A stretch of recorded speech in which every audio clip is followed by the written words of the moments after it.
a le même problème, toi et moi. Si, je t'assure, tout le monde l'a. Et je t'explique à la fin comment je l'ai surmonté et comment tu peux le faire aussi. De mon côté, j'ai publié des dizaines de vidéos, j'ai gagné des milliers de followers, mais j'ai toujours été tétanisé par le regard des autres. Je partais de loin. Il y a quelques années, j'écrivais sur Instagram que je n'arrivais même pas à poster une vidéo, que j'étais incapable de poster même une story sans me prendre la tête dessus. Et je regardais les autres faire en les enviant presque d'arriver à partager un bout de leur vie. Je crois que le plus dur, c'est le regard des proches. J'avais peur de leurs critiques, peur d'un mot qui m'atteindrait plus venant d'eux que de quiconque, peur du rire aussi. Il fait des vidéos, Serum, trop drôle. Il croit vraiment que ça va marcher, n'importe quoi.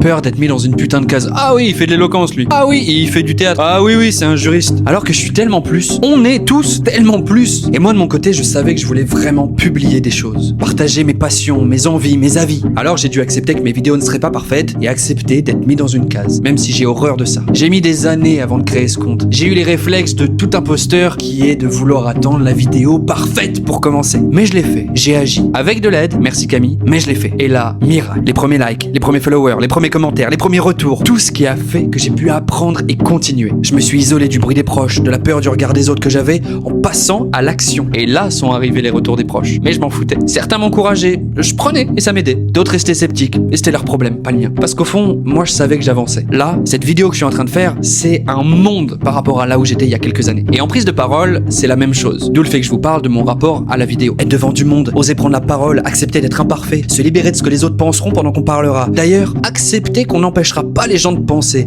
et que ceux qui critiquent sont ceux qui ne font pas. Bref, passer à l'action et parler. Voilà la réalité de cette putain de peur du regard des autres. On a peur tant qu'elle est devant nous. Dès qu'on agit, dès qu'on fait même un pas, on la traverse et il fait bien plus beau de l'autre côté. Beaucoup de personnes que je coach n'ont en fait aucun problème pour parler. On sait tous parler. Mais ils sont submergés par cette peur du regard des autres. Alors prends cette histoire pour laisser tomber le boulet que t'as au pied et pour t'envoler. Fonce. Ah, et si certains se moquent après que t'as parlé, rappelle-toi que c'est pour toi que tu le fais, pas pour eux. Tu progresseras et t'avanceras avec l'avantage que toi, tu l'as fait.